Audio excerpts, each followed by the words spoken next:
Apa itu pemanasan global? Pemanasan global atau global warming adalah suatu bentuk ketidakseimbangan ekosistem di bumi akibat terjadinya proses peningkatan suhu rata-rata atmosfer, laut, dan daratan di bumi. Global warming merupakan suatu proses yang ditandai dengan naiknya suhu atmosfer, laut, dan daratan.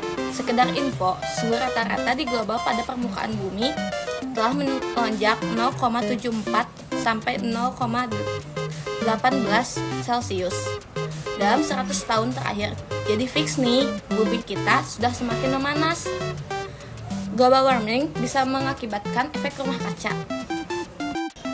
Penyebab terjadinya pemanasan global adalah sebagai berikut. 1. Meningkatnya gas rumah kaca. Gas rumah kaca terjadi akibat adanya pembakaran minyak bumi seperti bahan bakar batu bara serta pembakaran gas alam. Yang kedua yaitu efek rumah kaca. Efek rumah kaca ini menjadikan panas yang berada di bumi tidak dapat dipantulkan keluar angkasa, tetapi terperangkap di atmosfer. Efek rumah kaca ini bermanfaat bagi manusia, namun jika berlebihan akan berdampak buruk terhadap iklim dan cuaca yang ada di bumi. Yang ketiga yaitu polusi sampah plastik yang tidak dapat didaur ulang. Gas metana yang berasal dari plastik yang terkena sinar matahari dikatakan sebagai salah satu penyebab utama perubahan iklim. Hal ini berhubungan juga dengan peningkatan pemanasan global. Seperti contohnya sampah plastik dan styrofoam. Yang keempat yaitu boros penggunaan listrik. Pemborosan listrik membuat cadangan energi listrik menjadi semakin menipis karena energi listrik memerlukan pembakaran batu bara, sehingga meningkatkan pemanasan global. Yang kelima yaitu polusi udara akibat asap industri pabrik. Industri pabrik menyebabkan banyaknya asap yang dihasilkan dan dapat mengakibatkan polusi udara yang akan membuat lingkungan tercemar dan terjadinya pemanasan global. Dan yang keenam yaitu penebangan pohon, kerusakan, dan pembakaran hutan. Kerusakan hutan akan menyebabkan terjadinya pemanasan global karena hutan memiliki fungsi menyerap gas karbon dioksida dan hutan merupakan penghasil oksigen.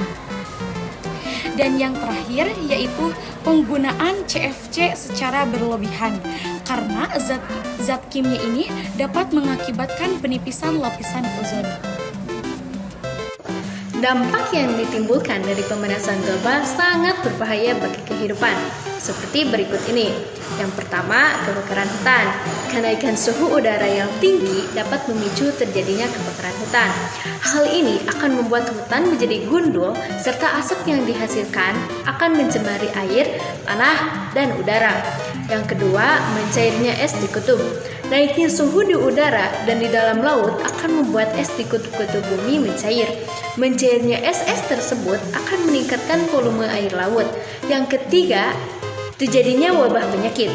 Karena kenaikan suhu akibat pemanasan global, sistem imun makhluk hidup akan menurun, sehingga mudah terserang berbagai penyakit. Yang keempat, kabut asap. Pemanasan global akan meningkatkan suhu di permukaan bumi, memicu terjadinya kekeringan, dan memicu terjadinya kebakaran hutan. Yang kelima, krisis air bersih. Karena pemanasan global, sumber-sumber air di dalam tanah akan menguap.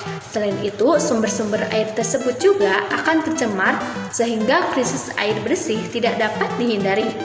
Yang keenam, naiknya permukaan air laut. Naiknya permukaan air laut disebabkan oleh mencairnya es di kutub-kutub bumi. Lama-kelamaan, hal ini akan menyebabkan banjir di wilayah sekitar. Yang ketujuh, meningkatnya suhu air laut.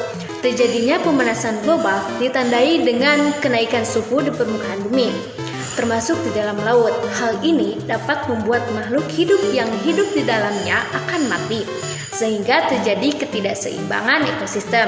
Yang terakhir, rusaknya terumbu karang. Pemanasan global akan membuat suhu dan keasaman air laut. Kedua hal ini akan membuat terumbu-terumbu karang mengalami pemutihan dan lama-kelamaan akan rusak, bahkan hilang. Rusaknya terumbu karang akan membuat ekosistem laut menjadi tidak seimbang, serta flora dan fauna laut akan mati. Pencegahan dan penanggulangan pemanasan global melibatkan beberapa strategi, termasuk 1. Mengurangi emisi gas rumah kaca dengan beralih ke sumber energi terbarukan seperti energi surya dan angin. 2. Mendorong efisiensi energi di rumah, transportasi, dan industri. 3. Melestarikan hutan dan lahan basah yang berfungsi sebagai penyerap karbon alami. 4. Menggalakkan praktik pertanian berkelanjutan dan mengurangi limbah pertanian. 5. Meningkatkan kesadaran masyarakat tentang pentingnya pemanasan global dan mendorong tindakan individu untuk mengurangi jejak karbon mereka. 6. Mendorong pemerintah untuk mengadopsi kebijakan iklim yang ketat dan berkomitmen pada perjanjian internasional seperti Perjanjian Paris.